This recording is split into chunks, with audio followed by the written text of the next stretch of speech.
Welcome, dear Pisces. I'm your Western astrologer, Jennifer Jean, from astrojenniferjean.com, and this is your 2017 year ahead astrology forecast.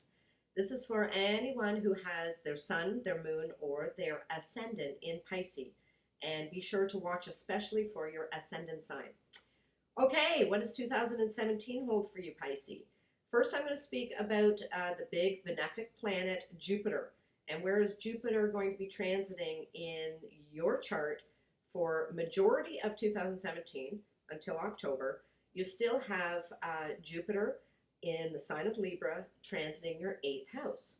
So Jupiter, wherever Jupiter is, it wants to bring you abundance. It wants to bring you expansion and blessings and knowledge and wisdom. And it's still transiting your 8th house. So you still have the blessings of Jupiter there. That could be, the 8th house is about other people's money. So resources that you get from other sources other than your own earned income. So this can be anything from partner's money, bank money, or insurance money, insurance payouts, tax money.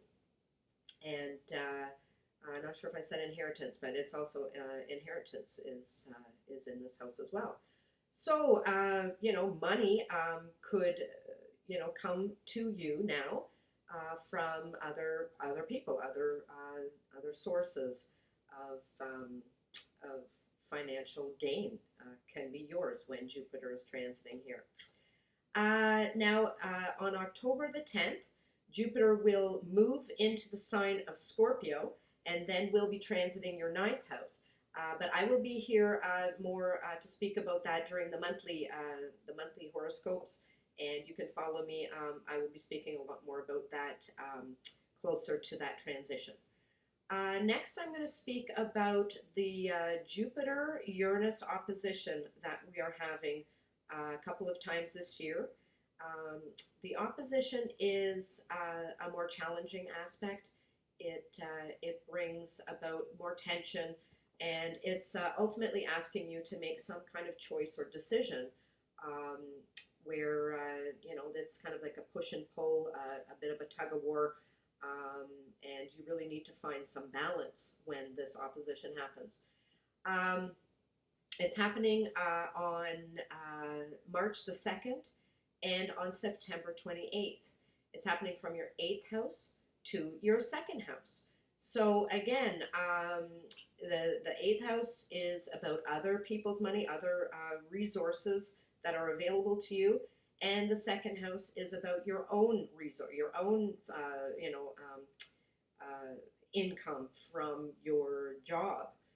So there is some kind of decision and choice that needs to be made around that time regarding those that area of life.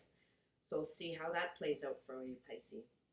Okay, next I'm going to speak about the planet Saturn. And Saturn, for really majority of this year until the end of December, it is still in the sign of Sagittarius, transiting your 10th house. So we've already had Saturn there for a while. We're already familiar with the energy of Saturn in whatever house it's transiting. So for you, it's 10th house.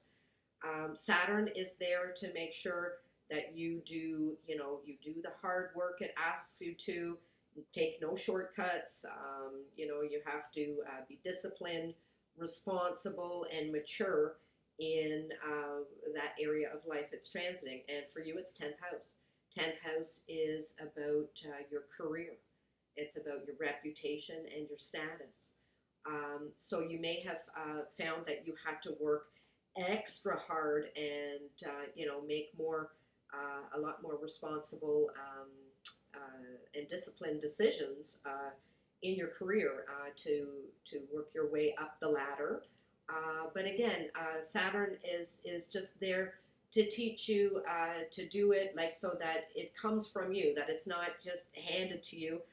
So when that transit is over, you're going to appreciate, the lessons from Saturn in, career-related matters.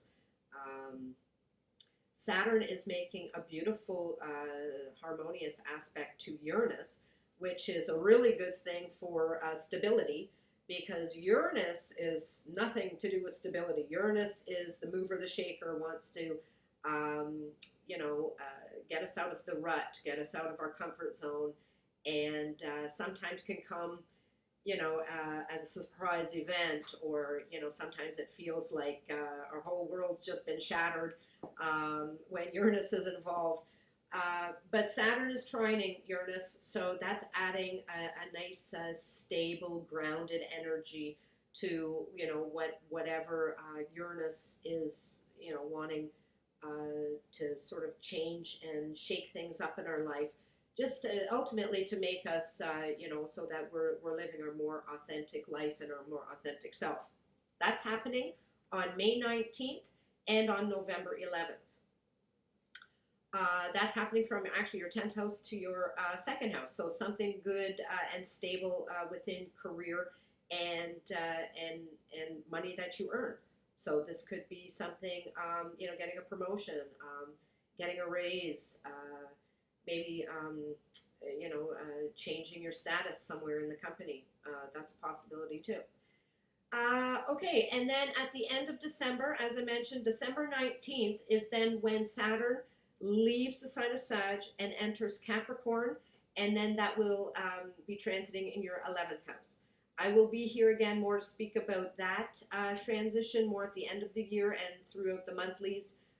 So be sure to follow me month to month, and I will update you on those transitions.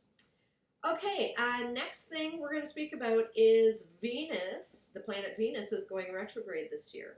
And that happens once about every 2.5 years. And this year, 2017, we're having Venus retrograde. It's retrograding in the sign of Aries, and Aries rules your second house. So first, I'll just give you a quick understanding of the planet Venus. It governs anything to do with love and beauty and relationships and what we find pleasurable and what we value, and our money too. So when Venus goes retrograde, it asks us to be a lot more, introspective and review those areas that Venus represents. And for you, it's happening in your second house. And so it may be really asking you to really review and on a deep level, it could be about your, how you feel about yourself. How do you value yourself even? Or how do you value, the material money and resources that you have? It's all about valuing something. So not just about valuing material possessions, but valuing yourself as well. So, do you have the self-love, the self-respect for yourself? Because, those things are important that you have to make sure that, again, that you are loving and valuing yourself. So then you can attract, what it is that you want into your life. So that could be happening for you. March 4th to April 15th is the Venus retrograde. It's also dipping back into your sign, Pisces, during this retrograde, and it will be, again, transiting into your first house. So this could be, you really reviewing, yourself and your life path, and are you, moving in the most authentic direction for your betterment. And also want to mention, when Venus goes retrograde, definitely not a good time to do any beauty modifications on yourself, especially more permanent ones like tattooing or cosmetic surgery. You definitely don't want to schedule that around a Venus retrograde. Not the best time to decide to do a makeover with your hair or wardrobe or makeup or anything beauty related. You definitely want a strong Venus, moving direct and forward when making those sort of big major decisions. Chances are when Venus goes direct, you will change your mind or it didn't go quite as planned. So best just to hold off on any beauty modifications during Venus retrograde.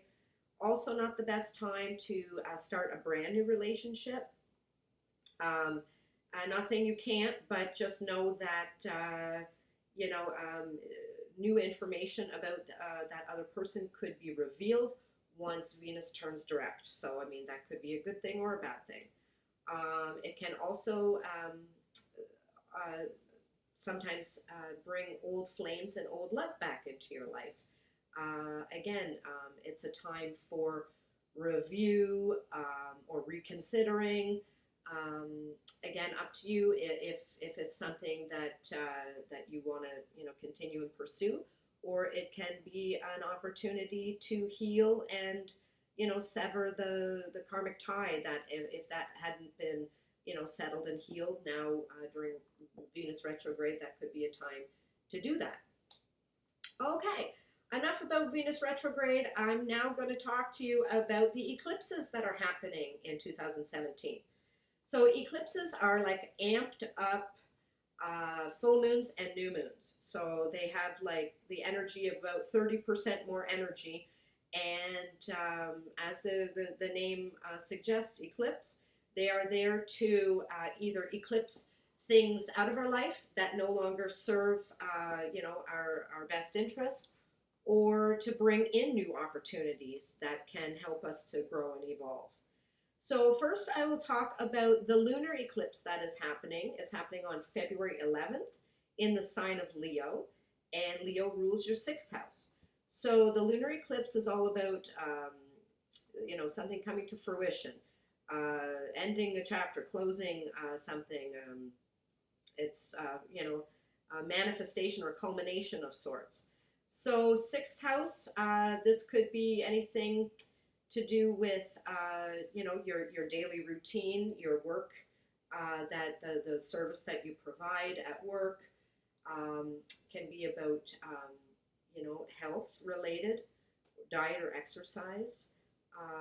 Even coworkers are part of this house.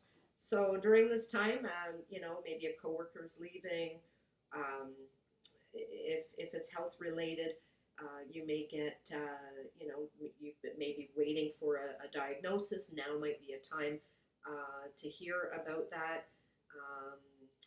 So something along those lines. So see what comes to a culmination around that time for you. Next, we have the solar eclipse, and the solar eclipse is happening on February 26th in your sign, Pisces. So the solar eclipse is about a new beginning, something starting, something, like a fresh start, a new beginning. And with it being in your 1st house, this could be like a really big, life-altering opportunity, something to really put you on a more authentic path towards, your growth and something that will make you happy for the long run, So that's exciting. Then we're going to talk about the next lunar eclipse is happening on August the 7th. That's happening in the sign of Aquarius in your 12th house. So again, lunar eclipse is about fruition, endings, something coming to a closure. 12th house matters. That's like 12th house is a hidden house, so it could be something, something hidden or secret, maybe ready to be revealed, whether that's, your hidden secret or somebody else's. This is a time when some truth may arise. Could be that, you've been working behind the scenes, preparing for something.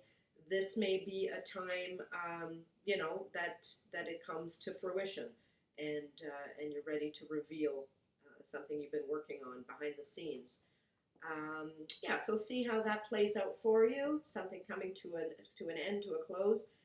And then the last solar eclipse we're having is on August 21st in the sign of Leo. And again, Leo rules your 6th house. So now this is about a new beginning. you know, something coming into your life, being able to start something, to plant that seed and have it grow. So sixth house, that can, again, that can be, you know, diet and health, exercise. Maybe you decide, you know, that you want to change up your daily routines and habits. You want to start exercising more. That would be a really great time to do that, to start a new regime for yourself, for your health. It could be something new beginning at work. Again, something to do with, you know, with your place of work, the service that you provide. It's also, pets are also included in the sixth house, so this may be for some of you a time to that you decide to get a new domestic pet in the house.